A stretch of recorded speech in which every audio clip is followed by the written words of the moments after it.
Okay, according to that, we're now live. So, good evening and welcome to a live British gaming podcast. I'm your AVGN lookalike host, Sam Webster. With me, as always, is the funnest man at any party, Terry Kane! Funnest, there's usually other words to describe me too. Anyway, hello there. Don't invite me to your parties. You'll regret it. No. It will be amazing. You will find him passed out in this tiny, impossible gap between a couch and a wall at like 2 a.m. I'm a big dude. I don't know how I got down there. No wonder. Like the guys behind Portal. I'm like, the fuck happened? And we also have a very special guest. I swear it's not my twin, TrueStorySeamus. If you prefer, Seamus would be good too, but if you want to say true story every time, I'm cool with it too. I think we can. Seamus? Yeah, Seamus. Abbreviate it down for convenience sake. It's the TSS. That sounds like a transmitted disease now that I think about it. Well, it's the same letters as the Sonic Stadium, so it's close enough to a disease. Oh shoot, now I just realized I have to change it forever. I'm associated with the Sonic Stadium now. What am I to do? You put TSS into Google, it'll be like right there. So aside from being associated with Sonic Stadium now, want to tell us a bit about yourself, Seamus, for our audience? I will try it with the best of my ability, but I'm sure I will probably fail miserably because, well, I'll give it a shot regardless because it's the old college try. And god darn it, I tried at college. Anyways, I'm TrueStorySeamus. I am a up-and-coming internet personality / video reviewer / video game streamer / VO artist / film editor / oh god, I'm going on this list now. I'm going to break into my life story if I keep up at this pace. But all you really need to know is that I've known these two gents for quite a while. Terry not as much, Sam for a bit more, and I am from the land of the UK as well, so we have some common ground there. Therefore, I'm eligible to be part of this British gaming podcast. There's got to be someday we'll have an American or a Frenchman or a Germanman in here, and then the entire streak of just pure British hosts will be gone forever. Well, it's weird, actually. We had British guests before you. We had Vinny while he was living in Osaka, Japan. And we had Sean, a.k.a.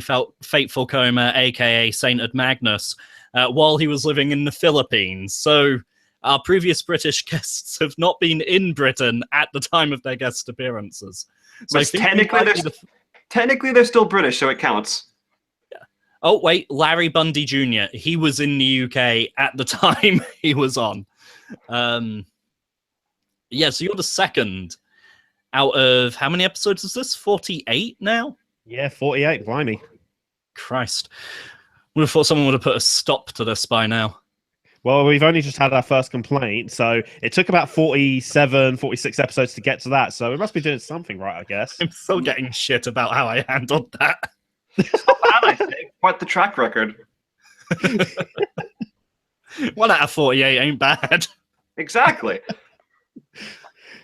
Seamus is a streamer who is on Twitch every Monday, Tuesday, Thursday, Friday, Saturday, and Sunday night.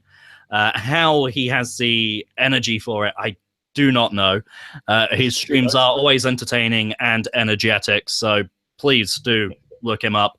And his links for his YouTube channel and his Twitch channel are in the description of the video if you'd like to check him out when he's going on live, which I believe you're going live later tonight after this podcast, aren't you, Seamus? Yes, stop. You're going to make me blush. So you'll be able to follow him straight from this podcast into a stream, and you'll be able to see if us putting him up on a pedestal has been anywhere near accurate.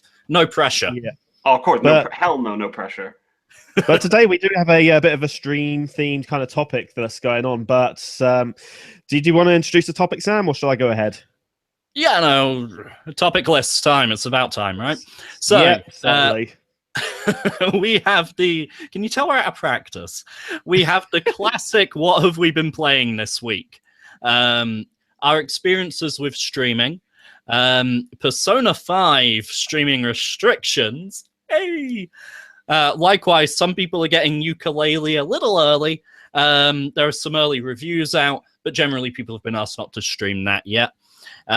We will have your viewer questions, so those are both questions have been put in ahead of time, and any questions we get while live. So, feel free to pop in the chat any questions that you may have. And I believe Terry has a question of the week as well.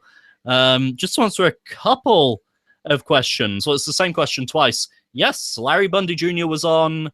I think he might have been on twice. December. I don't think December just gone. December before, we had like I a remember little. it was episode 25. The one of the ones I remember. And I'm meant to be the autistic one. Fucking hell. Episode 25. And actually, while we're on air, as professional as this is, while we're on air, Terry, can you double check the previous episode to see if anyone left us any questions in the comments? Yep, certainly will do. And while I'm doing that, did one of you guys want to start us off with what you've been playing this week? Why don't you start, Terry? I mean, you sound very optimistic about this. I'm looking at the last episode. Okay, I think we're fine. I think we're fine. We are fine, but you go ahead, Sam. Okay, so there is a demo for Dragon Quest Heroes 2 that's free on PSN right now. And seeing as I poured 50 hours plus into Dragon Quest Heroes 1 and platinumed it, you better believe I fucking downloaded that. Not been able to play as much of that demo as I want, but I am hyped for that game. It's out the 28th of April in the UK. Please, please, please support it, because the first one was amazing and this one looks set to be just as good, if not better. So yeah, there's that. I kind of caved on something I shouldn't have. Well, I caved on a couple of things I shouldn't have. One of which being the THQ Humble Bundle for PlayStation. You do need a US PSN account to claim it. However, that's relatively easy to set up. And once you've done that, you can still play it on your UK account, as long as your US and UK accounts are on the same machine. It's 16 games for £12. And that includes Darksiders War Mastered Edition, which I've had my eye on. Darksiders 2 Definitive Edition, which I've had my eye on. The original Definitive Edition. Oh yeah, Definitive Edition. we can't deprive our audience of puns. And now another generation of children will not know how to pronounce that word. And I've only just realised War Mastered Edition is a pun on Remastered Edition. Oh yeah. So we had shit, it's gone now. Oh yes, Destroy All Humans 1 and 2 is in there. Deponia is in there. Just a whole mess of stuff. The thing I really shouldn't have bought is Dead Rising 4. I've been playing that, ready for a video review, which will come out eventually. And Grand Theft Auto 5 Online. I had a very, very fun session of that with Terry, Richie, and a few of our other friends just a couple of nights ago. So, that covers me. Why me? Goodness. All right. So what I've been playing. So last weekend, I'm going to plug myself now because hey ho. There was a Knuckles marathon on my own Twitch channel, actually. So I went through all the Mega Drive era Sonic the Hedgehog games that allowed you to play as Knuckles. So Sonic 1 via the Android version, Sonic 2 Android version again, which, by the way, are the best versions. If you can get those versions, I really recommend them, especially if you have a Bluetooth controller, or just use Andy OS, which is what I did. Oh yeah, I did the I streamed the Android version of Sonic 1. That's right, you did. How was it in comparison to all the other versions then, out of curiosity? Well, there's widescreen support. And because of that as well, sometimes like the boss layout is a little bit different. So like in Spring Yard Zone, there was like these weird walls that were put up, but it was still a little bit of a wider kind of play area. And like the first boss fight on Sonic 1, you know when the ball is coming down, but you can still hit Robotnik anyway. In the Android version, it doesn't actually allow that. So that was a bit now describe it as you did on stream. What? How did I describe it on stream? I can't hit him until his ball's out. You're going to break me, Terry. I forgot about that. And of course, that's followed up with Sonic 3 and Knuckles playing as Knuckles, which, by the way, there's a lot of people I've spoken to who have said, oh, I've never played through Sonic 3 and Knuckles as Knuckles. I've only ever done it as Sonic. It is really worth doing it as Knuckles just because there's so many different routes and different layouts that are exclusive to Knuckles as a playable character. And there's some exclusive boss fights as well, including the final boss fight, which I won't spoil for you, but it's worth seeing. And then I finally finished that up with Knuckles Chaotix. And that was my first ever playthrough of Chaotix.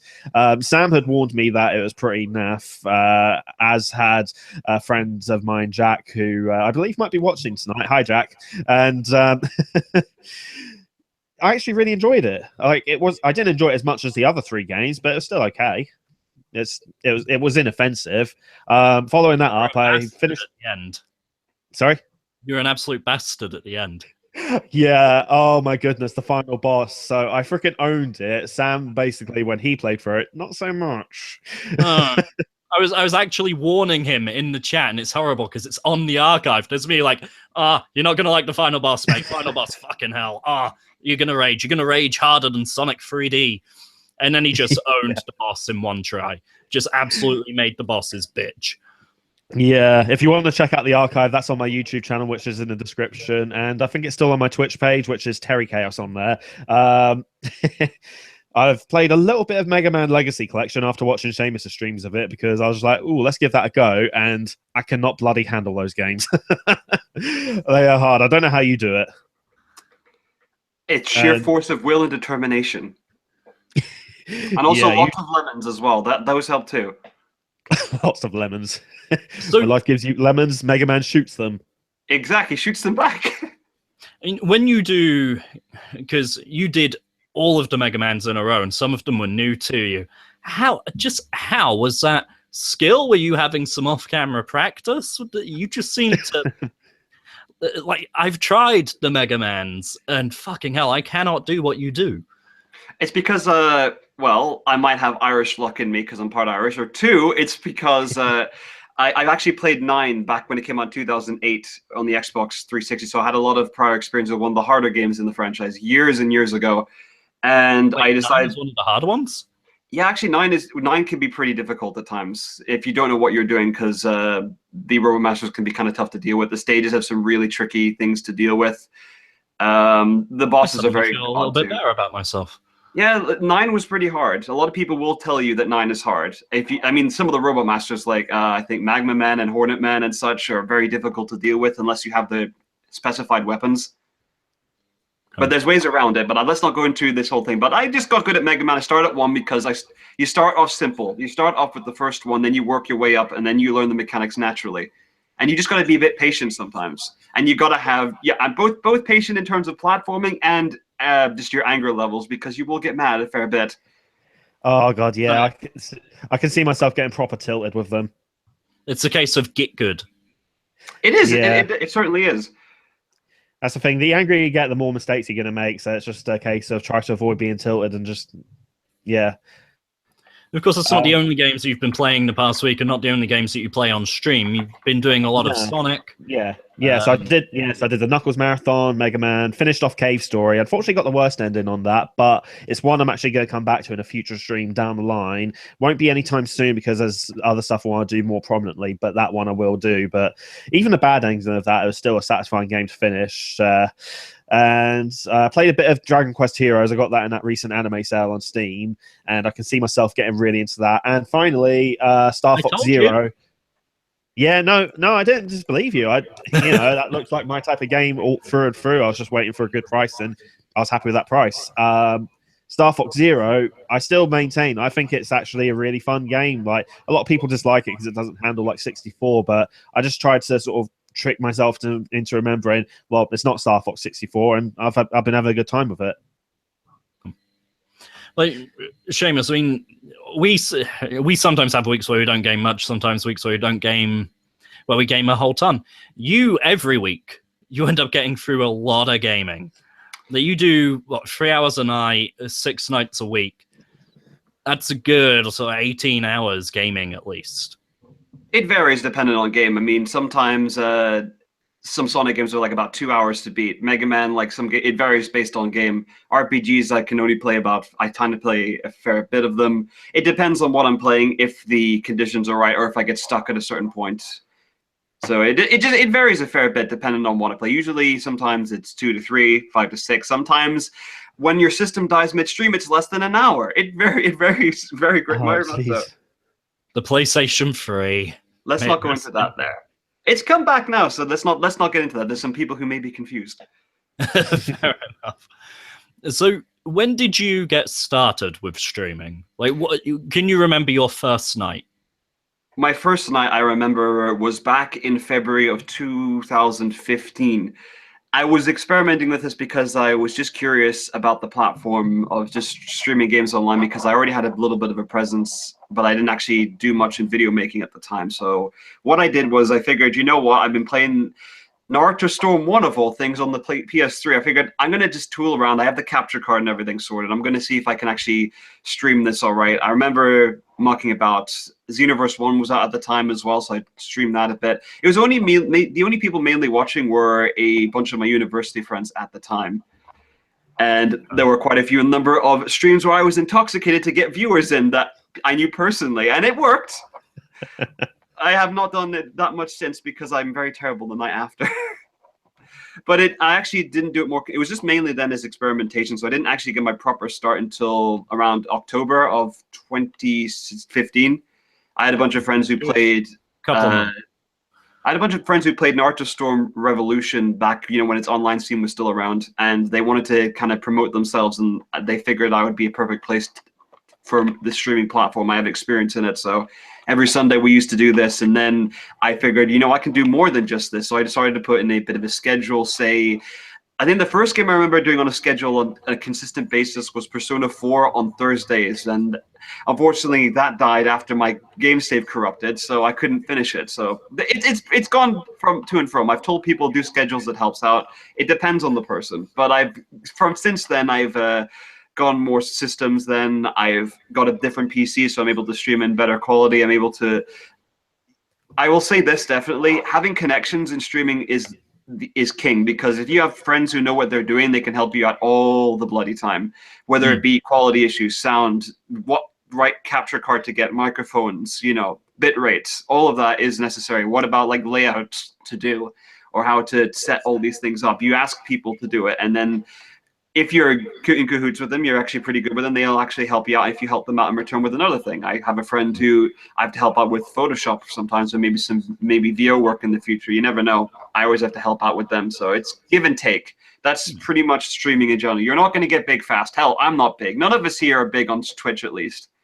However, on the equipment point, I think, Terry, with your degree and work experience and what you were doing for the university you worked at for a bit, that gave you a lot and helped you out, and you've certainly given me quite a lot of tips. But yeah, the weird thing is, so basically an internship I did while I was at university was actually working for another university, yo dog. And so basically the weird thing is, so when I first sort of started using OBS, I was thinking, oh, some of this looks familiar, and a lot of the layout and a lot of the kind of design of it is very similar to this simulated live vision mixers that we were using for some of the university software, like the kind of interface of it. So that helped me get started quite quickly.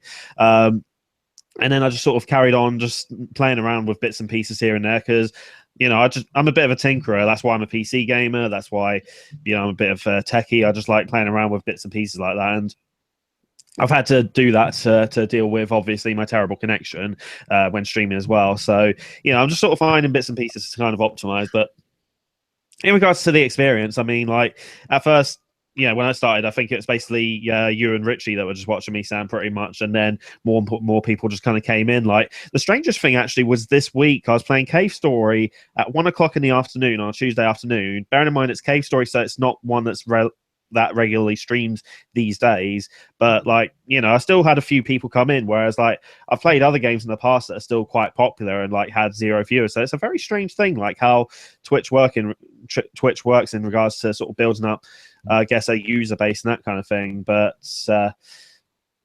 So I don't really know. I don't know where I'm going with that. yeah, a question for both of you on equipment, because most of my stream equipment is just the equipment I also happen to use for YouTube. Like I already had it, if that makes sense. Now, if I look back at old YouTube videos, the quality is fucking horrendous because I didn't have this mic, I didn't have this webcam, I didn't have my camcorder over there, I didn't have my Elgato, and I was on a very different PC. Now, what I sometimes see, and I don't know what your opinions on this are, is people spend a lot of money on the equipment because they assume that, oh, if I get the equipment, that'll make me good.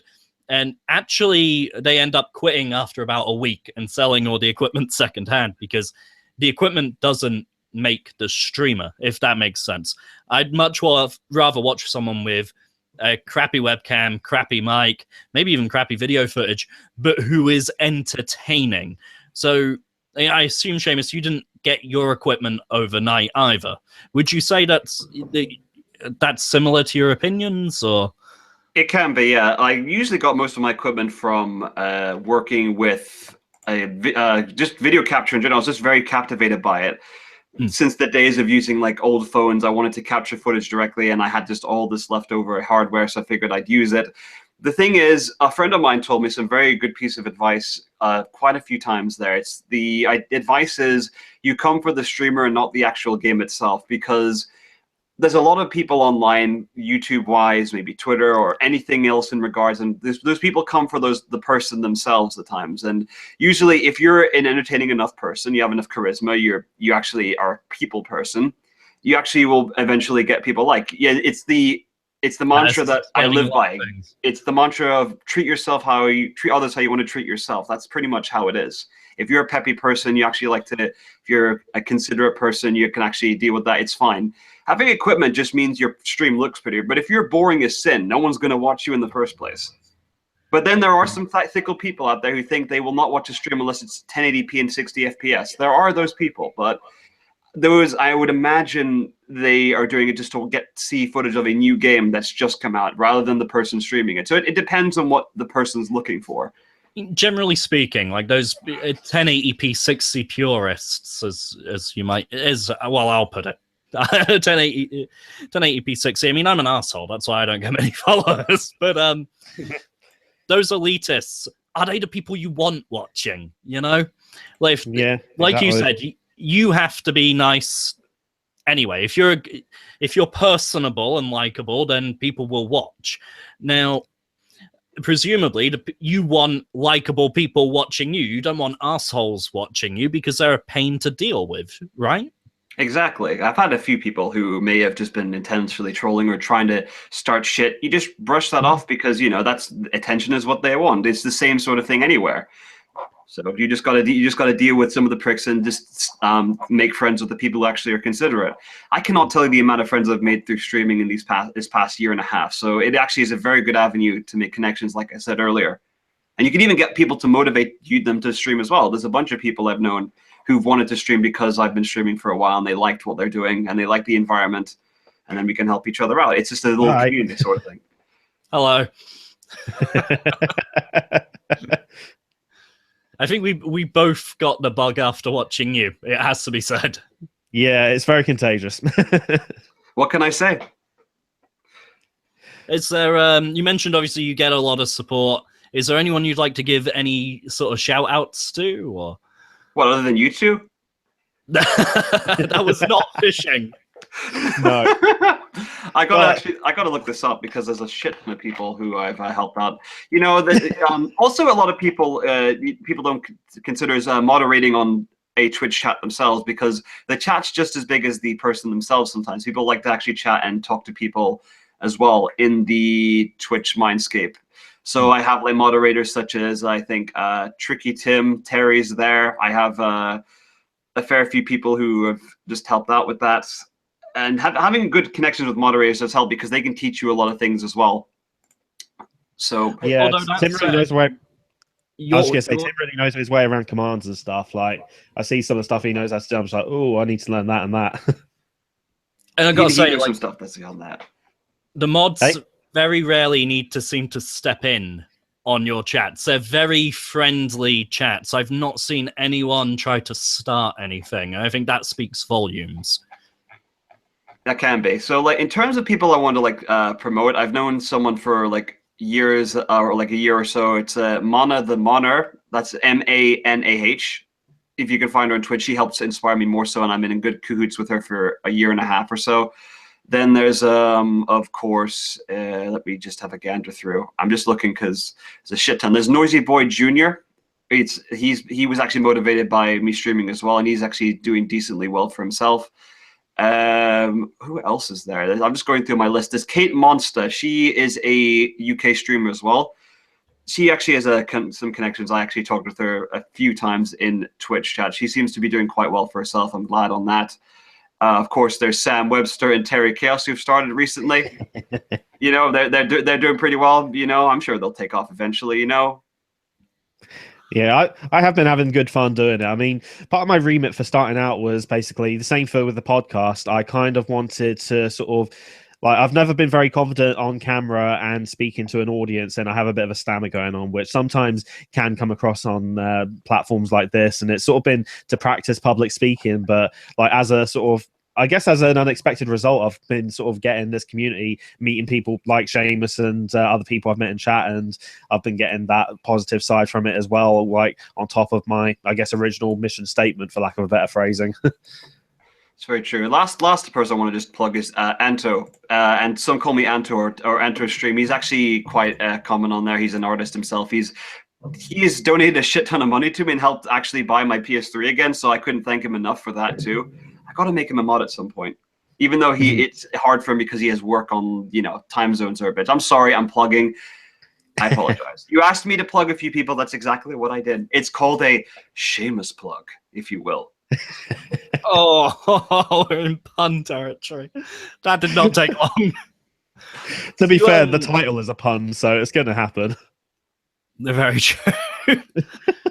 So at the moment, you are streaming Persona 5. And there's been some stuff from Atlus recently about what they do and don't want to see in video content, both on YouTube and Twitch, so pre-recorded and streams. Who would like to give a brief overview of what Atlus have asked for? I know it quite well. Seeing as I'm streaming it myself, I'll give it a quick once-over. So let me just make this clear right now. I've been playing Persona 5 for about 10 hours so far and streamed like for the past 2 days, and I've loved the absolute hell out of it. It's captured me so fast, probably faster than any other Persona game has so far. I mean, you some of the emotions I feel in there are just fantastic. The combat system has been brought in. There's more mechanics that actually help out. It's a fantastic game early, and I hope it continues to keep that quality through the how many hours it has. So in essence, Atlus actually do have the right to actually kind of dictate what they're doing because they've made a quality product and they want to actually make sure that people can enjoy the quality product as best they can without having any kind of issues with things being ruined or what have you. So what's going on pretty much? Atlus are having issues in terms of people spoiling story mode content in the game because this, as you know, RPGs are story-based. Well, at least Eastern or JRPGs are mostly story-based. And what they're doing is they are taking action or just taking precautions against certain things being shown, say boss fights or cutscenes. And there's even a pretty major threat. If you go past the in-game date of the 7th of July in-game, you could potentially get risk of getting videos removed or account suspension. It's a pretty big deal. This is both on YouTube and Twitch, by the way, not just alone. So they're actually pulling out the stops for this, and I can understand why, but why it's a bit of an issue. But we'll go into like kind of depth conversation, back and forth argumentation after what you guys think about this whole debacle with Atlus. Yeah, I've just brought it up while you've been describing as well, just so I've got the exact points. So they want to limit each video or stream to 90 minutes long. No major story spoilers. Don't show the end of each palace, but you can show the boss fights. Oh, no, you can show the Kamoshida boss fight. Don't capture video from the other major boss fights. For the record, that's the very first boss fight of the game, I believe. I haven't gotten there yet, but I'm fairly certain it's the first one. Right, fair enough. So, I mean, in terms of, and don't go past the date of 7/7 in game. So, in terms of your streams, because presumably when you put this on the docket for your schedule, you plan to do the whole game, right? Exactly. And of course, I heard about this midstream from one of my viewers who goes by the name. Let me see if I can get this up just a second. I don't even think they're online at the moment, so it makes it kind of difficult. Love Disney, I think it was. Yeah, that's it. Love Disney. Let's just use that for short, because they have a bunch of numbers after the name as well. I love Disney 1996V, if we're going to be specific. Okay. So like they brought this up to my attention when I was midway through the first stream, and it was kind of a big deal. It didn't deter me much because I only was playing for about 3 hours at the time, but I can see why it can be a problem later on. So have you changed, because usually your streams can be, I mean, your Mega Man ones have been 4 or 5 hours at times. This 90-minute restriction, has that changed anything for you? Absolutely not, because I actually stream on YouTube and Twitch these days, just so that anyone who from my YouTube audience can watch it, and if they want to watch via YouTube or Twitch. I've had recordings upwards of 5.5 hours for the past 2 days, and nothing has happened to them. There's been no content. I've had content ID claims on like cutscenes from other games I've played, but not on the entirety of the Persona 5 streams. So I haven't unlisted them or anything. They're public. They're there. They're there on my YouTube page to watch there fully. So they're not. So I don't know. That seems like kind of an empty threat. I think what they're meaning is videos that actually are playthroughs that aren't live. You know, straight up footage or just some Let's Plays. I think they're referring to, not actual live archive live streams. I think they haven't actually specified that. Or those ones that call themselves walkthroughs, but are actually just the game being played with no commentary. Yeah, that kind of thing. Okay. Yeah. See, I mean, I'm with you on the thing where like I get why they're sort of doing what they're doing. You know, they want to protect their audience from spoilers. You know, it's all very much fair, very much in their rights. It's just I feel like that the way they're going about it by putting threats in there is. Again, I'm not going to say it's unfair, but I think it's going to have a sort of backlash effect on them that they don't really want. So, like, there's this thing called the Streisand effect, which, yes, Jim Sterling mentioned it, where basically, like, you tell the internet not to do something, not ask, but when you tell the internet not to do something, they're most likely going to do it. And I feel like their threat in where they put it in brackets in bold letters, where they basically said you have been warned. I highly recommend doing this. You have been warned in capital letters as well. I feel like it's not intended to be a challenge to the internet, but I feel like that's how it's going to be received. And I feel like the fact that they're telling people not to do it means that it's more likely going to happen that people are going to do it anyway. So I've got a couple of thoughts on this, and I was actually doing some research on the legal side of it too. Now, this is Atlus's product. It's their baby. Fine. I get that. I absolutely get that. And it's a cracker of a game by all accounts. Fine. I get that too. I'm prefacing this because every time I open my mouth, I get shit flung at me for what comes out of it. So, you know. Bless you. I've enjoyed what I've played of Persona 4. I don't have Persona 5 yet. But by all accounts, it looks interesting. And I particularly love Atlus's aesthetic. Now, from a legal standpoint, I'm not entirely sure where they stand. However, we'll get to the research. From a moral standpoint, I think they can go fuck themselves. I get a reasonable request to ask people who have review code, who are doing, you know, features before the game comes out. You know, oh, in your reviews, please don't mention X, Y, and Z or show footage of X, Y, and Z. And that can be a reasonable request, and I will wholeheartedly understand that. Once it's out in the wild, tough. You're not going to control all of your consumers. Now, whether the consumer has the right to do what they want with that game, well, that's a whole other kettle of fish. Technically, no. However, a legal precedent doesn't exist, and the amount of cases that have gone ahead anyway with no action has implied consent, and we'll get into that mess. From a moral standpoint, I mean, they're saying, oh, we want to protect our fans from spoilers. One, these fans are seeking these videos out. It's not like they're being, you know, getting on the bus to go to work and someone's like, look, spoilers, the video, you have to watch. No, they're sitting down in front of their computer or on their smart TV or their PlayStation or what have you, and they're looking for this stuff. They're not going to happen across it. Two, The game's been out in Japan since fucking September of last year. If there were going to be any spoilers or anything like that, guess what? They've been floating around for nearly 6 months at this point. If you want to protect people from spoilers, do a worldwide fucking release. Is any of this making sense? Or am I just rambling? Of course not. I would agree. The game's been out since bloody September. Like, Square Enix did this worldwide release for like probably one of the first times in the franchise to avoid this nonsense. And people were spoiling things ahead of time, and they got really upset because it was a worldwide release. Atlus does things very, very differently in terms of its English localization. But you know what the huge issue is in saying that they can't show spoilers? Let me just give you, for instance, when I first played Persona 4 back in late 2013, I was actually looking up a bunch of wallpapers for the game because, you know, I'm loving the game. I wanted to have it on my computer so that I could be reminded, yes, I have to keep playing this and all that.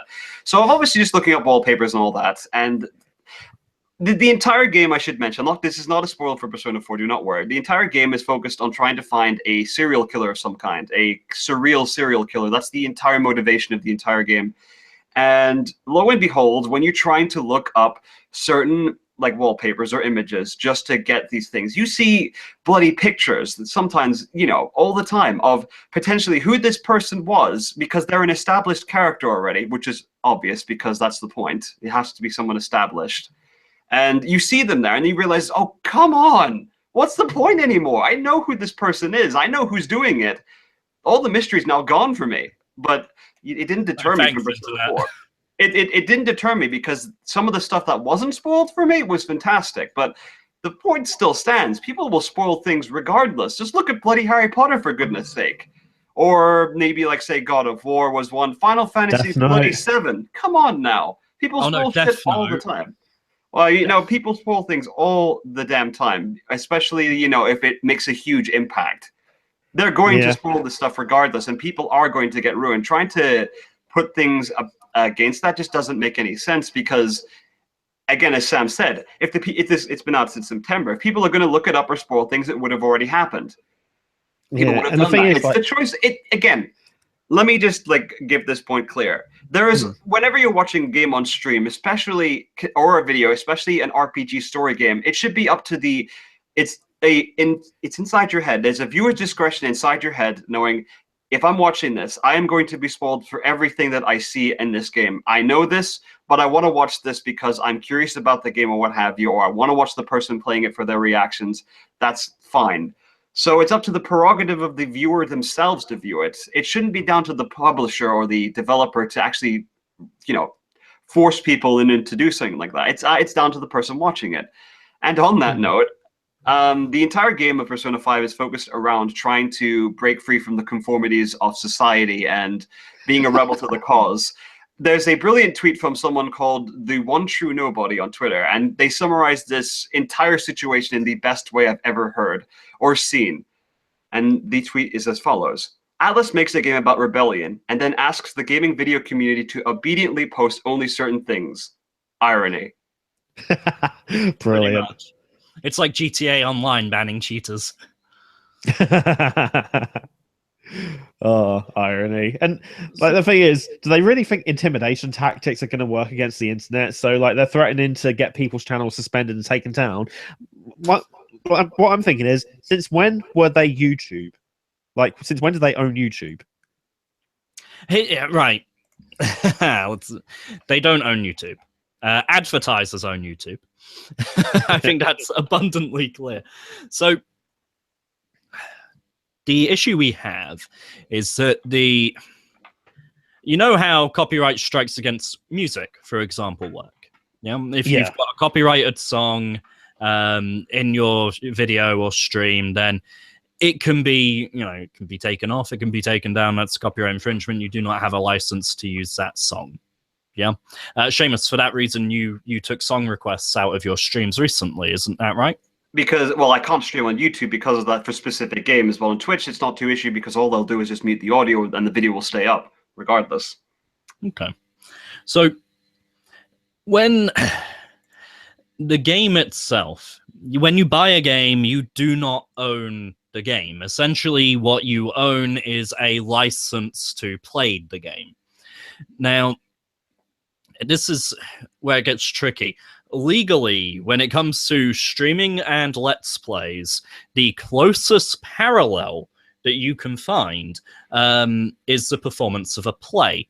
And the reasons behind this are, like, television, you consume it. Music, you consume it.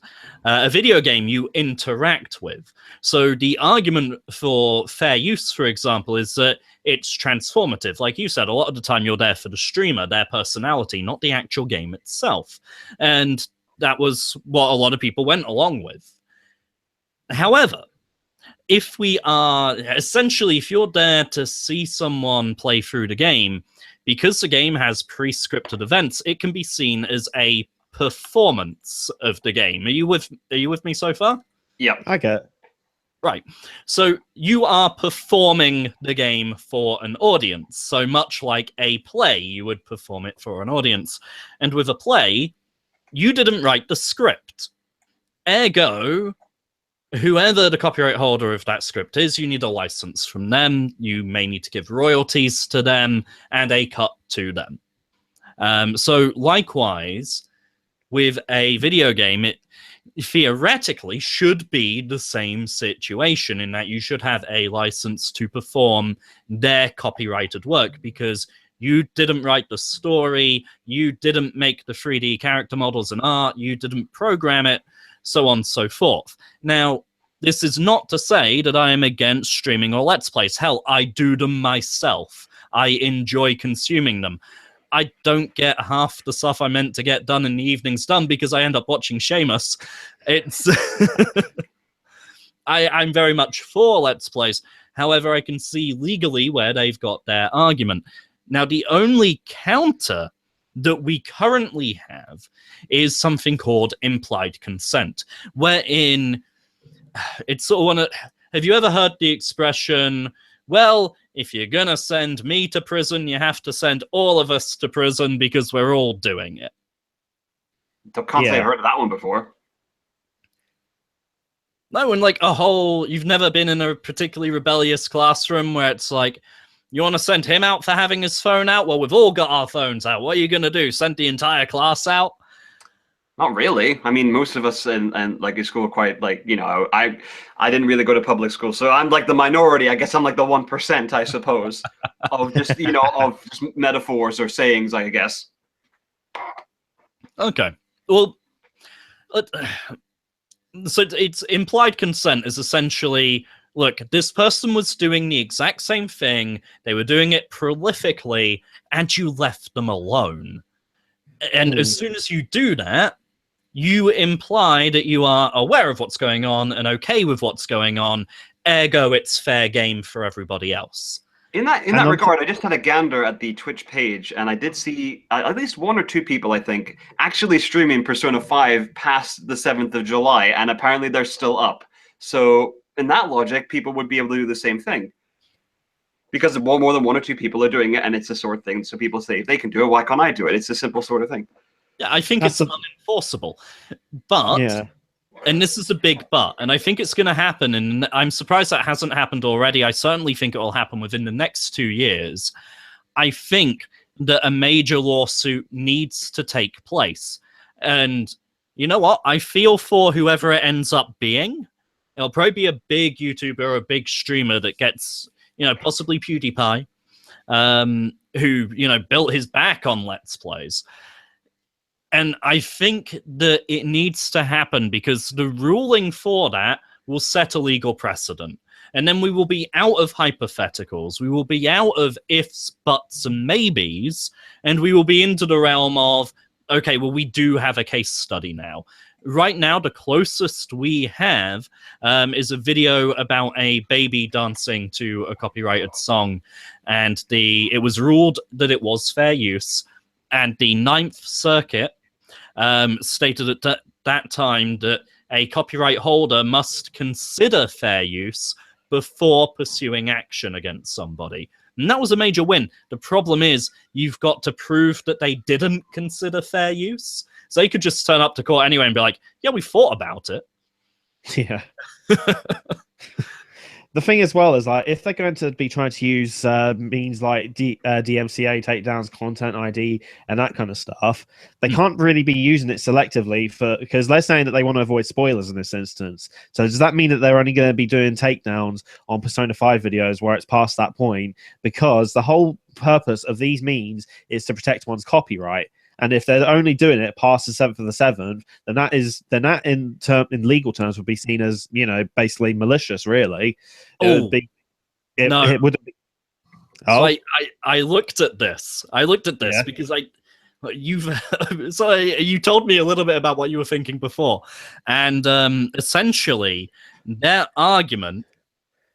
Why are we talking about fair use? Simply because of the Persona 5 restrictions. So where they've come out and they've said, you can show this, but not this. What they've done is they've explicitly stated a limited license. So essentially, they've come out and said, right, everybody has a license to show this, this, and this. But if you go beyond that, then you're outside the terms of the general license. But the thing is, though, that license is just basically a page on a website, and it's essentially a EULA, and EULAs aren't enforceable anywhere. And speaking of licenses, funnily enough, you were talking about Dragon Quest Heroes 2 earlier. Back a few years ago in 2015, Square Enix had this kind of issue, and they still have it up if you get the Steam version or what have you. They have this little disclaimer saying, if you intend to stream this version because of the music in the game, for some reason, and you have to put down a watermark on your stream, this gaudy watermark, like at the bottom, to say the copyright info to where it's coming from, in order to actually show footage or stream the game itself, just because of like the music being played or what have you. It seems like a really bad thing to do. I think it automatically adds it if it detects an Elgato. I'm not sure. I mean, it depends because I'm thinking it may be an issue with the Western and Eastern philosophies of video streaming, because I don't think Twitch is that big in Japan, for example. And as we know, Persona 5 was developed in Japan itself. So there may be different mindsets onto how it's supposed to work, because I don't know the issues with spoilers in Japan and how they deal with the whole Nico Live, whatever it has. Who knows if they deal with the same sort of thing there.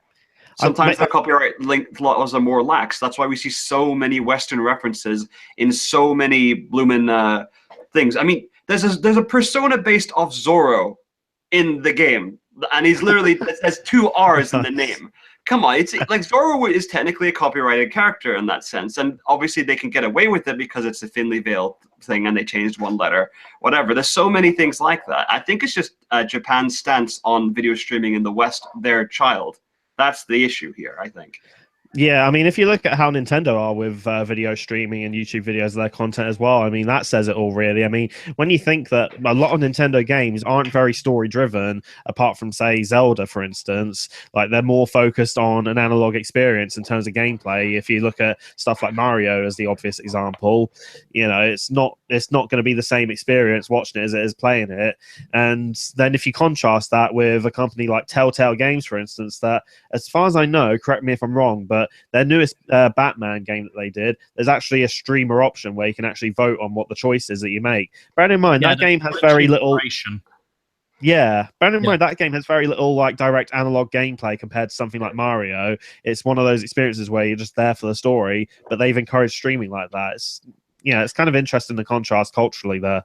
Yeah, I think it is just a cultural difference in how they want them presented. That's probably the bottom line here. So in terms of... if they want to enforce it, ways that they could is that the YouTube content ID system, and basically as a rights holder, you upload the footage privately, it goes into their system, and then if they match another YouTube video to your footage, then it's an automated thing run by bots and algorithms. So presumably, if they want to block anything after 7.7, then what the automated bots are looking for are any cutscenes, because those will be exactly the same point for point. They're not going to vary. But I would also imagine, because it's an RPG, a boss battle is going to look more or less the same for everyone who goes through that battle. Okay, you might pick different personas and different attacks, but it's going to, the framing and everything else is probably going to be consistent enough for YouTube to detect that. So assuming that's the case, and we are making an assumption, they would only need to upload stuff from after 7.7, right? That makes sense. But then again, there's a lot of the instances where footage would match up regardless of persona usage specifically, because there's the introduction kind of cutscenes that show up, or the kind of battle stances and camera angles. So really, even if you were to use a different kind of means to do that, it'd be hard. I think the only way people have dealt with it, this is true of YouTube videos for years of like copyrighted stuff, is people put borders around or fuzz up the footage, change the audio pitch, etc., to deal with these Autobot things. And for some, it actually kind of works out in some instances. I use overlays on my stream, and I think that might be what's causing the algorithms not to go bloody crazy and take off the archives on YouTube. I think that could be it. I'm not sure, but I just do the layouts because I think they look kind of pretty. But that could underhandedly help me with the whole copyright nonsense that's going on with this. Oh, speaking of, happened just like the last 48 hours. All of Team Forsar's Dragon Ball Abridged is currently down because Toei Animation issued a strike against every single one of their videos. This isn't the first time, and it won't be the last, that's for sure. Yep, certainly. I think with Team... It's one of these weird things. Like, so as a content creator, I would be quite annoyed if someone, put up a video that just showed, and you can find these on YouTube, by the way, of all sorts of comics. People upload videos where it's just each page of a comic slowly panning so that you can read a comic on YouTube. I would be pissed if someone did that to one of my comics. Yeah, well, there's people do that. They white out the text boxes or add like bloom, or maybe just add a background image in there. Some of the better people do that because they want people to buy them. But then there's just people, like you said, who just literally do it as is, just cutting out the middlemen there and not exactly motivating people to buy it at all if there's a free option. Yeah, it's one of these things where I think we need to find this middle ground, really, because fair use, as it currently stands, is it's a legal defense, meaning by the time you're invoking it, you've already been sued. You're already in court. You've already incurred legal fees. It's not a protection. It's not a deterrent, so to speak. It's not a shield that you can stop people from coming after you with. Now, there are arguments for and against whether it hurts or helps game sales. I recently bought Hyperdimension Neptunia Rebirth 1 in a Steam sale purely because I like the look of it in Seamus's streams. Indeed. Well, that's it. That game's... I don't think there's any issues in streaming that game particularly. That game's kind of old as is, and I like to think that NIS America, the people who publish it in the West, actually are able to associate the kind of streaming issues there. It's based on certain developers at the end of the day. I mean, Square Enix can sometimes have issues with it, like with Dragon Quest Heroes, but then they don't with Final Fantasy 15. It depends. It's just a very odd thing to talk about because there's some things that work, some of that there's a morally gray area about it. There's right things, there's wrong ways. As we said, Atlus has the right to kind of flaunt how good their game is because it actually is very well made and they can actually enforce this stuff. That's true.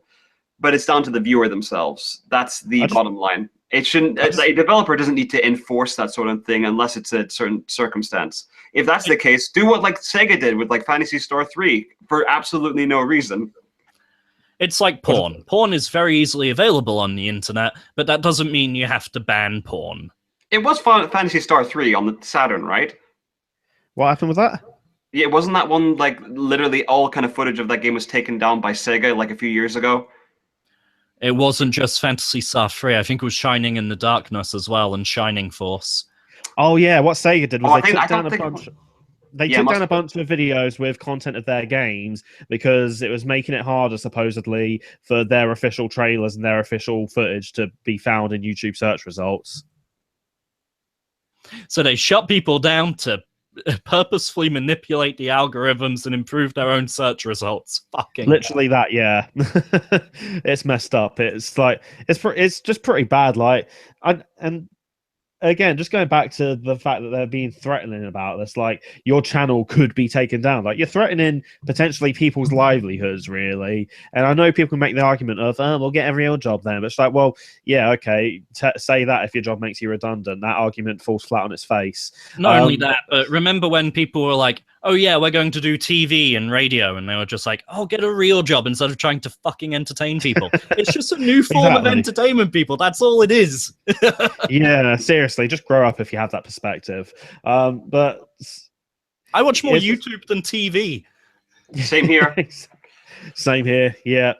But it's just the fact that it's just messed up when you step back and think about that they're threatening people's means of livelihood or their outlets of creativity. Like it's just kind of cruel, really, I think.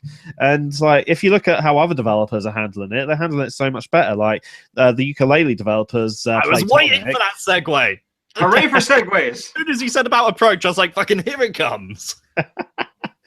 Ukulele, so some of their backers are getting their copies of the game early if they backed a physical copy because they've already sent them out in the post. Whereas digital purchases, obviously they're going to get the code. It's going to be a preload code that unlocks on the day. But anyway, so the people that have their copies early, they've politely asked people not to stream until launch day. And I guarantee there's going to be less ukulele streams than there are Persona 5 streams just because they're being classy about this, frankly. Yeah, they literally just put, because obviously as backers, we got the same email. It just says, because we've posted the physical copies, that means some of you will have it before release day. We'd really appreciate it if you didn't stream it or make videos of it until release day. Once release day is there, do what you like. We're really looking forward to seeing your videos. Just please wait until the official release day. And it's a good PR move, really, because, I mean, Atlus really held in high regard by a lot of people, but this has put their stock down a little bit in regards to morality for a lot of people. I feel like a lot of their audience is going to be alienated as a result of this, whereas Playtonic, they've just put their stock up quite a fair bit in terms of PR. I'm not 100% sure on that, to be honest, speaking of that, because a lot of developers do this. It's something called an embargo. Review embargoes sometimes have to come out like a week before release, even though the game's gone gold a month ago. The same thing goes with streaming embargoes. Tons and tons and tons of developers tell people, whether it be indie or AAA, they say you can't do this at a certain point, otherwise you'll take legal action. Like Metal Gear Solid 5 is a good example on that as well, considering PS4 games in general. More people stream them because there's actual services on there, so more people can stream than ever. So, of course, they take action against that.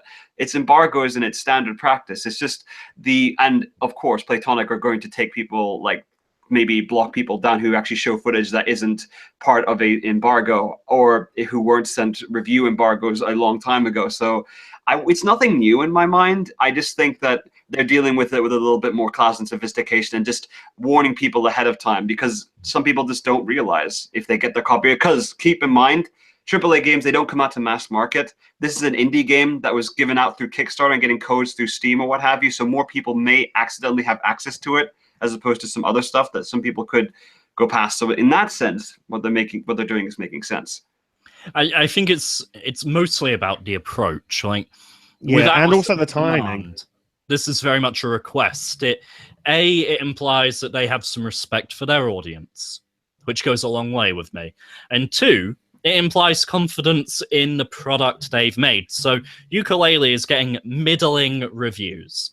It's average, is what people are saying. It's all right.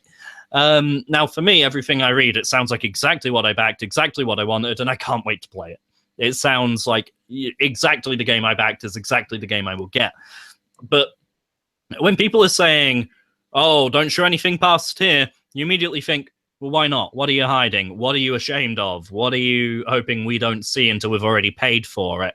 Whereas, and on top of that as well, Persona 5 has been released. It's past release day. That's the big difference. Although there's some pretty deep stuff, like mature stuff, in the first 5 to 10 hours that really would shock anybody in Persona 5 there. I mean, granted, it's the same in any Persona game. They show up something like that really fast, like to get people invested in there. So what's so special about this specific date? Is there like this massive plot twist that happens, or I couldn't tell you. I don't know. Please do not spoil that for anyone in there, because you'll just be asking Atlus to knock on your door. Yeah, chat. And if anyone spoils anything in chat, then you're getting instant ban. But back to Yooka-Laylee again. Let's keep on topic. Yeah. So Yooka-Laylee, it gives me a lot of stock in their product, because if they're not concerned about what we do and don't stream and what we do and don't show, that says to me that they're very confident that what they've made speaks for itself. And that then in turn gives me confidence about the quality of the game. Yeah, exactly. That's definitely it. Although some people who have been playing it aren't exactly so confident in its quality. Yeah, I'll be Yeah. honest. Jim's review did seem more like a rant against 90s platformers as a whole. Yeah. It's not just him, though. It's a lot of the reviewers, too. Well, I read Eurogamer's review, which was, I mean, it's Eurogamer. They're usually quite balanced, let's be fair. And what they were saying was that it does exactly what these games did in the 90s. It doesn't do anything new with it. It makes some commentary on it, but really it's nothing special, nothing to write home about. I've been aching for another game like this for 10, 15 years. You know, the closest I've had was the Ratchet and Clank remake around about Christmas time. Just everything I read, people are saying, oh, it's not brought the genre forward. You've already played this. I'm like, oh, good. I want more of the same. That's exactly what I'm in the market for. Yeah, plus, like, when we're in a generation where everyone's just like, we're sick of all these first-person shooters that have been out all the time. Like, you know, it's more the same of what we had back then, but it's something new for a lot of people. Like, a lot of people who are just getting into gaming right now haven't played Banjo-Kazooie or Super Mario 64 or whatever, because, you know, it's all new to them. Every games console is somebody's first console. You know, it'd be nice. I won't have to wait for my kids to go to bed before I can play this. Exactly. Like, the majority, my PlayStation 4 does not get touched while the kids are up. And it's a shame, because I really want to introduce them to games. You know, I do what I can with what's available, but god damn it, this is one I can actually play with them. It's just because they know the target audience of the PS4 are people in their late teens to early 20s. They know the target audience they're getting at, so there's not as much stuff to there. So, of course, when a game like this does come around, it does turn a few heads like it has here, whether it be positive or negative, of course. What they're forgetting, though, is the audience that grew up with those kind of games, who are now in their, you know, late 20s and 30s, who have kids of their own and such, and who will hand over fist spend money on these games. I mean, Sonic Mania, fucking hell, there's tease of a physical release. I will buy it digitally. I will buy it physically. I will buy 10 copies. Ukulele. After getting my digital copy and playing it, I will probably end up getting a physical release as well at some point because I'll want it. And I'll tell you the other thing with Ukulele, the toy box demo. There's loads of people saying, oh, the camera, oh, the controls, this, that, the other, it's all terrible. It was fucking fine in the toy box demo that they gave backers. Yeah, I had a great time with it. I remember you playing that. Actually kind of convinced me to want to play it, funnily enough. Just seeing like the main platforming mechanics and everything in this sandbox, it was a perfect way to... It was kind of promotion in that sense to get people interested in it. So, yeah, it was fine. Yeah. Like, I have... Ukulele is one of the first day one games that I have zero concerns over. Like, I'm sure I will get it, play it, love it. Can't say the same for Mass Effect Andromeda. I still don't own Mass Effect Andromeda. They've now announced a 2-month plan to patch, improve, and update Mass Effect Andromeda. So I will wait 2 months before getting Mass Effect Andromeda. Yeah, there's actually a patch that came out today that apparently has fixed the eyes, but that's about it so far. Remember when games were finished when they were released? Yeah, those were the days. Well, the one game that I will probably punt for on release is Dragon Quest Heroes 2. Given the good time I had with the original, but also given the fact that Dragon Quest Heroes 2 launched in May of last year in Japan, so any teething problems will have been sorted by now. Oh, have you been spoiled on that game yet, Sam? No. Oh, funny that, and I bet there's loads of content out there on it. Exactly. Well, exactly. I did not see where you were going, you beautiful bastard. Then again, it's when you think about it, it's Dragon Quest, and Dragon Quest really, at the end of the day, is about good fighting evil. So there's not really too much to spoil in the first place. So maybe just people aren't too bothered in looking up to it. Who knows? We seem to have some people in chat that are surprised we're late 20s. Well, thank you. I am not part of this group. I am not part of this group. I will be in about 5 years, but I am not part of this group yet. He's Closing the in on the middle there. Get in there. Yeah, soon you'll be one of us. One of us. You'll be in your mid-30s by then, so technically, no, I won't be. Yeah, and any drunk streams at that point, you'll have 2-day hangovers for. Enjoy that. Oh, metabolism, why did you start failing me? I thought Terry's in his mid-20s. Thank you. Oh, much appreciate it. Has anyone else got... Terry's older than me. Oh, that's hilarious. Has anyone else got anything to say about ukulele, or shall we move on to the viewer questions? I think there's some that we need to find scrolling back. There is actually like an interesting theory, like, or just look into it. The ukulele is huge from what I've seen. It's got these massive open world. It's taking this weird Banjo-Tooie effect from what I can understand and plumbing it to 11. And then some people are a bit iffy about it. Some people think that because one of the stages actually goes to a more linear style and is definitely stands out because of it. But it kind of looks like it's a interesting mix because that's what Mario 64 was all about. You know, it was all about this open castle that you could explore around there. So what are your thoughts on this whole open world design element of ukulele? Because it's actually quite divisive. The hub world into different levels isn't anything new for that style of game. It's more or less what I was expecting from Mario 64, Banjo-Kazooie, Banjo-Tooie, Conker's Bad Fur Day, so on and so forth. The bit that concerns me is the reports that there are only 5 worlds. Really? But then how big are the worlds going to be? Well, apparently, as you collect pages, the worlds get bigger. So you collect pages to expand the worlds. So, that is weird. But then I suppose, like, if it's about 5 levels worth in each world, like, because I mean, in Crash 2 and 3, they had like 5 warp room segments, not including extra ones, and there's 5 levels worth in each of those. But bearing in mind, that wasn't open world. That was just like very closed in areas. They're basically corridors, essentially, really. Yeah, no, I see what you mean. It's so from what I understand of it, and again, the game's not out yet, so I can't judge the sizes of these worlds or the amount of content. But they start quite small, and then to get all of the collectibles and all of the pages, you have to get pages in other worlds, bring them back, and then you use those to expand the worlds you've already been to. So I'm not quite sure how that's going to work. And don't worry, chat, we are working to get Seamus back in. Don't worry. Oh, don't worry, I'm still here. I just don't want to break the fourth wall. Trust me. or break the flow. Trust me. Don't worry, I'm still here. There we go. Some, like, outstanding things that I'm taking care of, like, outside of the stream, not to break the pace. Oh, no, we've never had a fourth wall. It's a window. So we do have a viewer question that we've seen scrolling back through.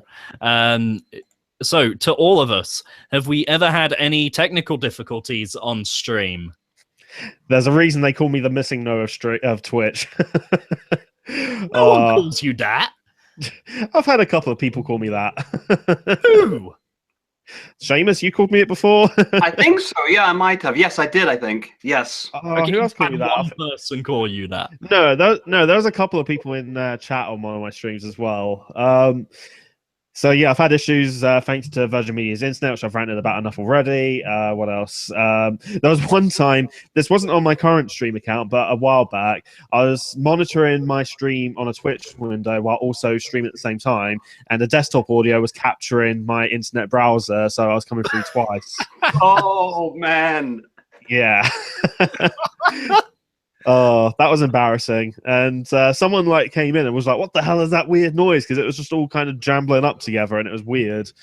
So, yeah, I've had a couple of audio ones. There's 2 or 3 occasions now I've started a stream, and within the first 3 minutes, Terry sent me a message going, "Dude, your mic's muted." That happens quite a few times. You need to assign a hotkey to your mic, dude. Yeah, actually, no. If you're using a certain software, don't have a hotkey on your mic, because then that way, if you have like a push to talk feature, you'll forget to push to talk it, and then it won't work. So you just have to make sure that you just mute the mic when necessary. It's easy because the muted icon is red. Are you Oh speaking no, from my experience? hotkey isn't pushed to talk. It's just an on and off thing. Indeed, I am correct. I'm speaking from experience, having to forget to. I sometimes have a be right back message, and then I forget to take it off at times. It's the same sort of thing, and then people tell me I have to. I have to. In terms of my technical things, oh, all the bloody time. I mean, one night you even had the entire bloody game change. Well, that was more of a hilarious jape on my part as opposed to a technical difficulty. It was a betrayal, Seamus. It was a true breaking of the fourth wall. But in seriousness, all the time, the biggest devil I've had to deal with for like a long time was audio delay. The audio would come in quite late, and then my audio would come in quite late. You know, all this sort of nonsense. So I'm reacting early before footage shows in late, and then the audio from the game is playing late or early, and it's just all a mess. And then I just realized, wait, it's probably a component thing, so I just switched to a HDMI thing, and that's been sorted. The USB 3.0 actually does help with that. If you're ever wanting to stream, get a device with USB 3.0. Or have a computer that has your computer has access, and then you'll be golden. You will never have to deal with audio delay ever again. But on top of that, there's the visual issues, you know, bit rate. My stream time tends to die because apparently my wired connection doesn't like this computer. All this sort of nonsense happens all the time, and it just drives me up the bloody wall because some viewers may leave because they think the stream's over or it's died, and then you don't realize that it comes back later. There was one time where my stream disconnected 4 times, like at random intervals, and it was just driving me up the wall. So yes, I am definitely aware of technical difficulties. They are the bane of my existence sometimes. We one had of the struggles I have with choosing a capture card, just like going back to you saying about getting a USB 3 one, it's just like pretty much all of them only have HDMI and nothing else at the moment. Like the only reason I stuck with my old Elgato Game Capture HD and just tried to work around the stream delay is because most of my games consoles actually use component or like an older form of SCART or something. So I've had to try and sort of compensate for that. Really, it's a bit of a difficult one. It's really a shame that they've taken out component support and older forms of connections out of a lot of newer capture cards. Yeah, it allows me to, like, the Elgato that I've got actually allows me to connect up my Sega Saturn, which has been good for a couple of streams. But I mean, we've had the Elgato has failed me once, and that was during Sonic 3 and Knuckles, where I got about 2 minutes in, and the Elgato just went, nope, not doing it. I actually had to switch live on stream. I had to switch to an emulator to continue playing the game because the Elgato just was not having any of it. To the point that the archive, I actually cut off the first 10, 15 minutes. And it just starts with me going, hopefully we can play the fucking thing this time. What I tend to do is, like, before a stream starts, I tend to test, like, audio and visual kind of thing. Everything's working okay. I have it running. So, like, for about maybe a few minutes, do a little recording, test it, and if all the audio and visuals are okay, then I go live. It's a good way to it's a technical thing. People do take it for granted sometimes. Oh, absolutely. The other thing I had was, and this ties into one of the other questions we had, what got you into streaming? For me, it was a case of, because I got told very clearly that I couldn't.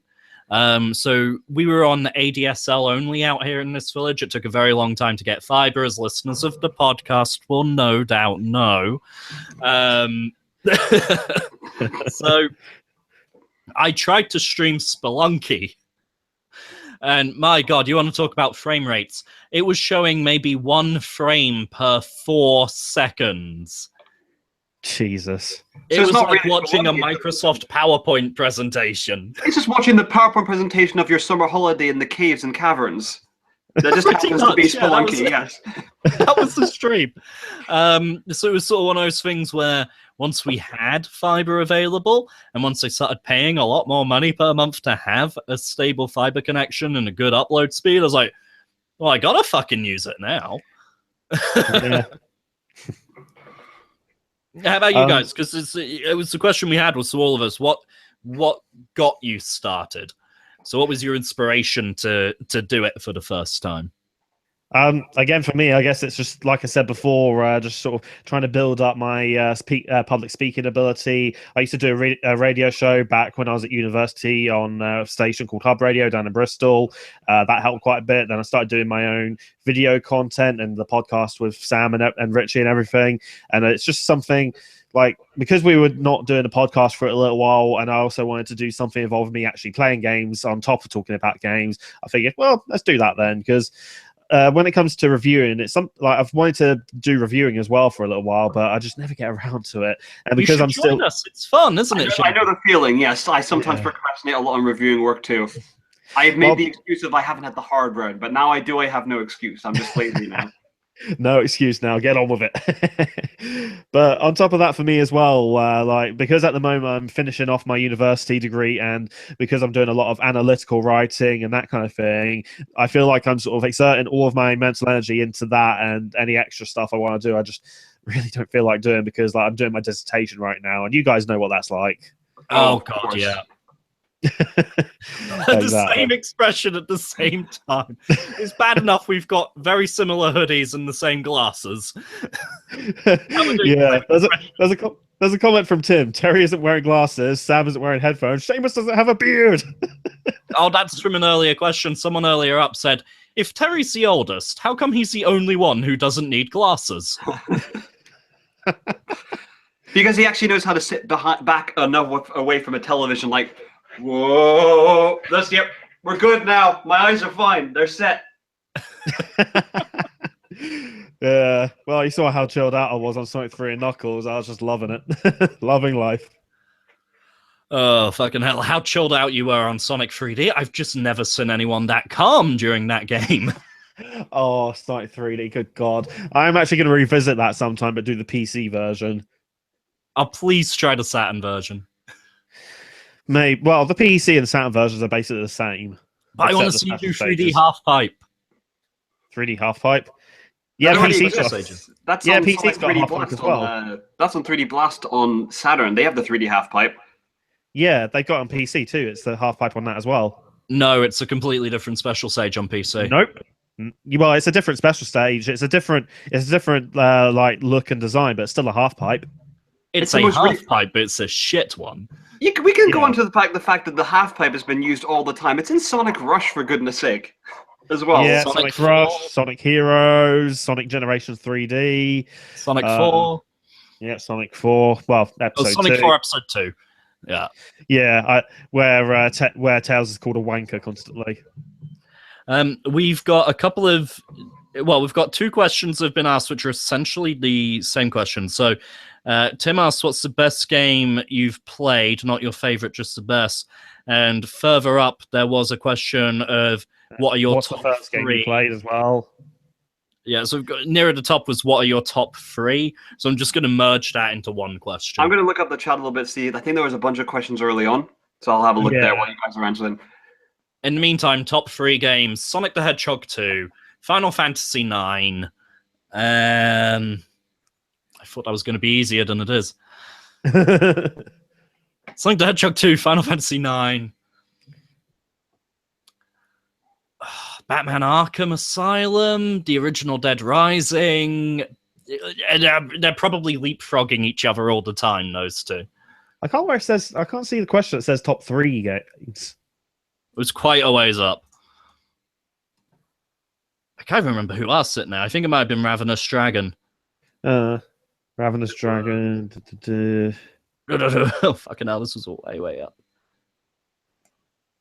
Let's see. So your most and least favorite games from Ravenous Dragon. Oh, most and least favorite games. Oh shit. Yeah. Fucking hell.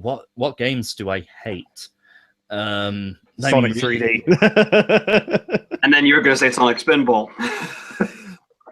Yeah. Oh, Sonic Radio asked me which PC version I meant. I mean the PC retail version. The PC Steam version is an emulation of the Mega Drive version. There we go. Oh, so what are... Oh, Seamus, your favorite and least favorite games?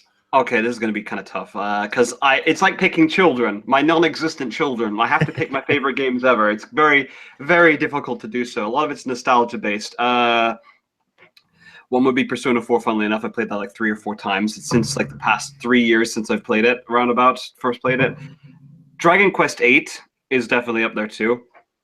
If you have not played that and you're a fan of RPGs, you really have to. It's everywhere now. It's on 3DS and PS2. You owe it to yourself to do that. It's on mobile phone, for fuck's sake. Do not play that version. I think that's a terrible idea. Just generally don't play a Square Enix game on mobile. They'll have bullshit online DRM. Oh, that's true. There's Kingdom Hearts 2 Final Mix, of course. I've played that game so many times, and it's just a very nostalgic game for me at this point. Maybe Mega Man 9, I think. Last time I checked, Mega Man 9 is always this game that I come back to whenever I want to test some kind of skills I have. Apart from the save thing. It's that part is just can go screw itself. Let's just not worry about that again. Other games in there. Oh god, this is really I'm just like losing my mind thinking about this because that's all I can really think of at the top of my head. So what about your least favorite? Sonic Schoolhouse. Fucking hell. Now, in a real world, that would be a game I played, but I have not played it yet. I will, and then I'll get back to you on that. It could be the best Sonic game for all I know. Who knows? Didn't someone suggest that us three do like a BGB race on that? Yes, I don't know how we could do that, but yeah. I'm down. I'm not sure how that would work. Someone wanted us to do Sonic and All-Stars Racing Transformed. That's actually more doable. We all have it on Steam, so it's more doable. Yeah, I'm up for doing some races on that sometime. In terms of like least favorite games, I know a game I really can't stand. I even tried to play it Intoxicated and I couldn't. I freaking hated it. That's saying a lot. I can't stand the first Hyperdimension Neptunia game on PS3. I'm referring to the first one on PS3, like from 2011. I can't stand it. It is such a slow-paced thing. It's just incredibly.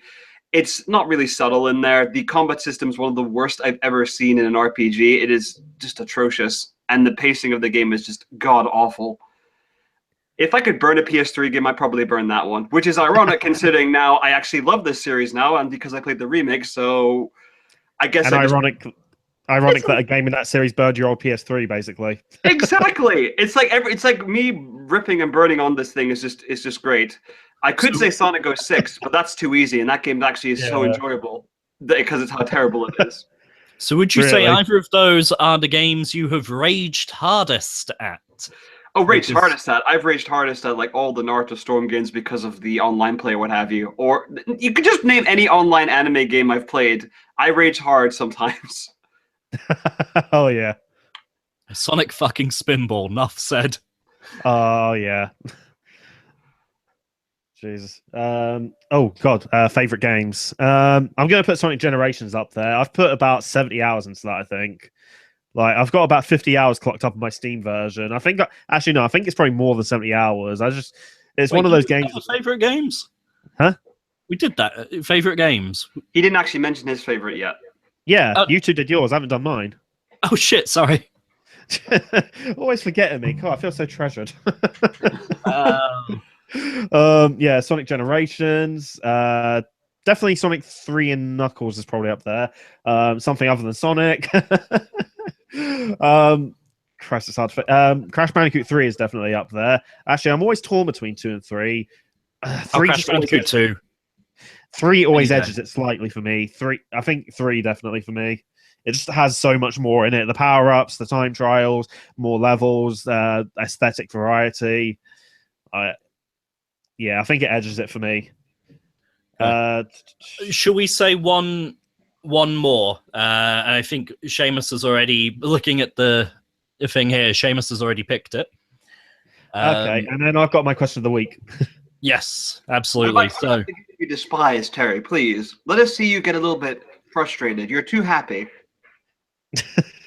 One I despise. Let's see, Sonic 3D Blast. What else? Christ, I'm just trying to think of the last time I really despised a game. Oh, Sonic Burnout 3. I don't know how that didn't get into our favorites. Burnout 3 is fucking amazing. Yeah, it is amazing. I love Burnout 3. Sorry, despise. Sonic 3D. Yes, Yeah, Sonic Sonic 3D 3D. Blast. Sonic Genesis on the Game Boy Advance. How about Yeah, a non-Sonic game? What like non-Sonic game? Yeah, non-Sonic. I don't know. I've just got Sonic on the brain at the moment. What else is new, Terry? Sonic the Fighters. Oh god, no! I'm just imagining what your reaction would be, Sam, if I said Sonic R. Sonic Shuffle. I don't really have any experience with that, Sonic but the Dark Brotherhood. Sonic Shuffle has been described as a bad Mario Party, and I despise Mario Party. Yeah, Mario Party. There's one I fucking despise. Really? Actually, Interesting. I fucking hate Mario Party. Right? I hate fucking I have chance-based seen games him like that. storm out of a room over Mario Party. Holy It fucking shit. does my head in.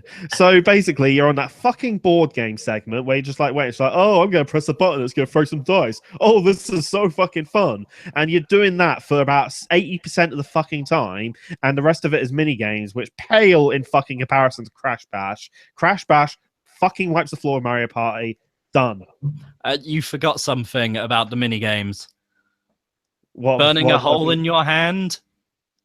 That was the first fucking one. analog stick, yeah. You know another game that doesn't get mentioned at all? You know, it's Budokai 1. If any of you remember, there was a minigame sort of thing where you were playing as Piccolo afterward. You had to charge the special beam cannon. What you had to do was you had to take your hand on the controller and just rotate it as fast as possible. And I had that exact same thing. And no one's talking about Budokai 1 for that. They all throw it to Mario. Got someone to Budokai throw 2 it is to even worse. Budokai 2 is even worse for that. You try and do Margin Oh, Vegeta's yes. final explosion in that game. Good God. More of this again. Yeah. I think I broke a controller because of Margin Vegeta. Okay. So final viewer question before we get on to Terry's question of the week. So Seamus picked it out. Sonic Radio would like to know what we think about Sonic Forces. Quite a short answer from me. I still don't know enough about the game. It looks like it's going to be another entry into the Boost trilogy, and I like Sonic Unleashed, Sonic Colors, and Sonic Generations, so hopefully this will be good too. Yeah, I mean, one thing I remember reading earlier is that apparently they said that Sonic Mania is going to be for the fans, Sonic Forces is going to be for everyone.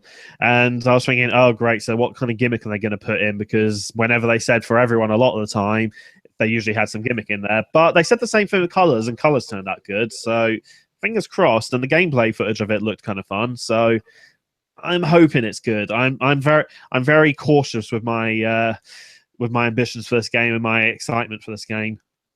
Oh, come on. Well, you know we're both going to fucking buy it anyway. Oh, of course I'm going to buy it. Well, you can add me to that as well.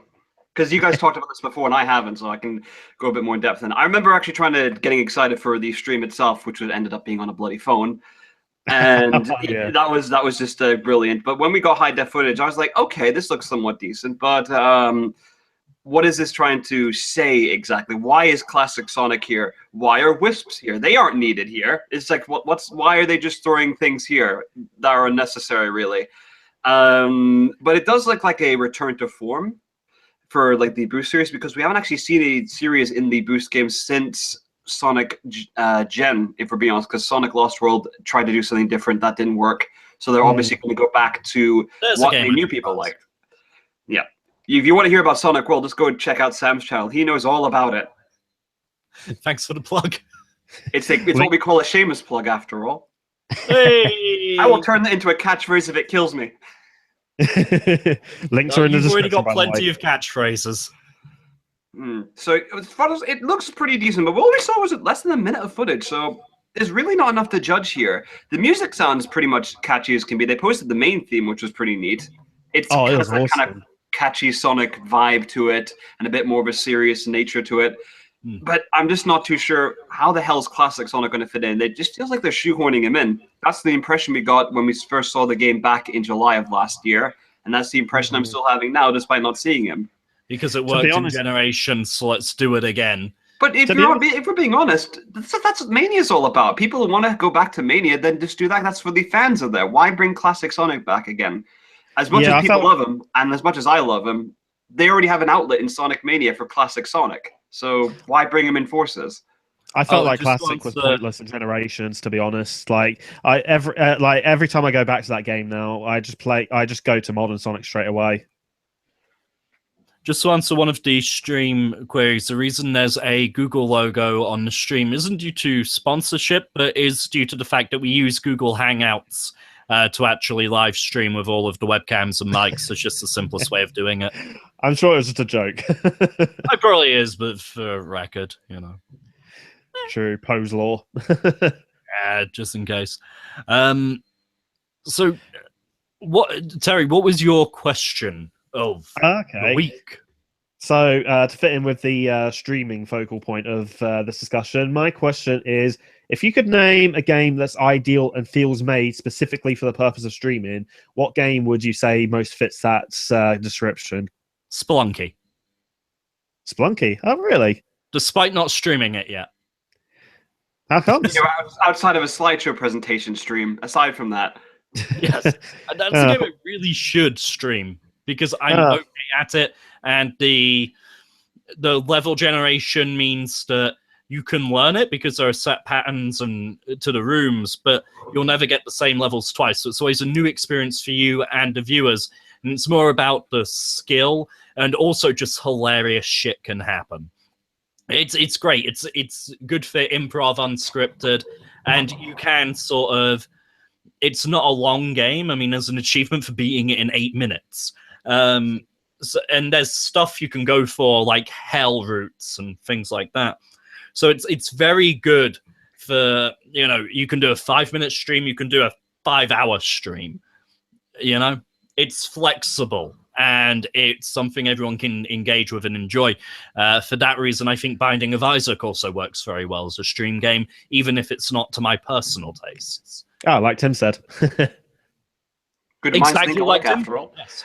Yeah, he said it at the exact same time I saw the comment pop up. That was brilliant. What do you think, Seamus? In terms of games that I think were made to be streaming, it's a community website, really, I think, and connecting with viewers. So in my mind, games that actually get the community involved are ones that are made for the platform. There's some like Choice Chamber, for example, which entirely focus on getting people to play, you know, make choices in chat for them. That was actually offered on a Humble Bundle last week. So that was another one there. But I think the best games to stream on there, especially if you want to build up an audience quickly, are any of the Jackbox games, any of them, whether it be Quiplash, Drawful, Trivia Murder Party, TKO, all this sort of thing. It's all made for streaming now. Even the first Quiplash wasn't particularly made for it. People still streamed it anyway because it was a community-based thing based off a platform to get viewers involved, get them to be creative. So honestly, I think that any Jackbox game was made for streaming, and because it's trying to help build a community and everyone to have like a good old fun laugh together with each other. And honestly, it's just incredibly enjoyable to play a Jackbox game on stream, probably more than it is, because you can't play that game by yourself. It is physically impossible to play a Jackbox game by yourself. This is and true. If you don't have any friends around, just stream the bloody thing. You'll make new friends that way, and then you can meet all these new people. It's worked for me many times over. I've met a bunch of interesting people through my Quiplash streams, and have stuck with me, even if it may not be through Quiplash, so or what have you. So yeah, any Jackbox game would be good for streaming. Yeah, well, first time we interacted outside of chat was Quiplash when I guested on one of your streams a while back, I think. So apologies for that. My son woke up crying, but my wife's got it. It's in hand. All right, let's rebuild that fourth wall. Yeah, there it goes. Hey, Trump, how do we build walls? Oh, goodness. By the way, anyone who... I'm not going to say a spoiler, but watch Attack on Titan. That show has walls in it. That shows you how to break the fourth wall, indeed. Attack on Titan starts getting a lot of use from Mexico. Funny enough, it would be breaking the third wall in that sense, because there's about 3 walls in that show, isn't there? So there's no fourth wall. Oh shit, there is no fourth wall. The fourth wall is the town. Oh, we have got the symbolism of that show. We've broken it. So I can't say Jackbox Party Pack anymore. I don't know. I guess if I go back to that Batman Telltale game I was saying about that has the vote option. excuse me, that has the vote option included in it. Just the fact that, I mean, I guess the game formula wasn't really made specifically for socializing. It just became that through the course of how people are utilizing it, and then they just thought, hey, let's adapt it. So I guess there's that. Really, I can't really think of a game that's sort of, I guess, made for specifically for streaming. But I've been seeing more and more games that have like a Twitch option in the actual game's interface itself for uploaded stats and things like that. So it's interesting how that's been coming along. Not only that, some games, because of issues with copyright music and that kind of thing, some video games with licensed soundtracks actually in the audio options allow you to disable the licensed songs. That's pretty cool. I like that. Yeah, it's like specifically for Twitch and YouTube, and it's a fucking brilliant idea. Oh yeah, and speaking of games to stream, also, yeah, I would think a good game to stream would also be the Stanley Parable, because that game is built on reactions. Yes. It really is. But word of warning. Online for just the ad hoc weird shit that happens when we play. Yeah, we need to do a GTA stream sometime. Yeah, provided our connections can handle GTA Online and a stream at the same time. And I think we also have to be careful because we usually talk about our personal lives quite a bit on GTA, and there are certain things like, I don't know, people could start losing jobs over if we did it. Yeah, jobs, dignity, lose everything. Wives. Oh goodness. Oh, no. But yeah, so I think that's I think that's the end of our show today. So first of all, I want to say thank you very much to hey, nearly 2 hours. Oh, blimey, wait, you're telling me there's no after dark section? It's like after the certain point, then we go into more ecchi stuff, and we can become more adult, as it were. Well, we are past the watershed now. Stream. That's a good point. So, yeah, and if you'd like to catch our buddy Seamus here, he'll be on his Twitch and YouTube channel streaming in a few minutes time, or however long we take 15 minutes or so. I'm getting back to Persona 5 again because I'm just going to screw the system, disregard the constabulary, if you will. Okay, so with that in mind, then, Seamus, where can everybody find you? The links are down below in the chat right now on the British Gaming podcast thing, but for specifically, you can find me at youtube.com/user/TrueStorySeamus, or just search up TrueStorySeamus there. I do stream on YouTube as well as Twitch, but if you want to see some of the videos I make, go ahead and do that. On Twitch, you just got to search TrueStorySeamus in Twitch as well. You'll find me there. As I said, I stream 6 times, or you guys said I stream 6 times a day, except Wednesdays.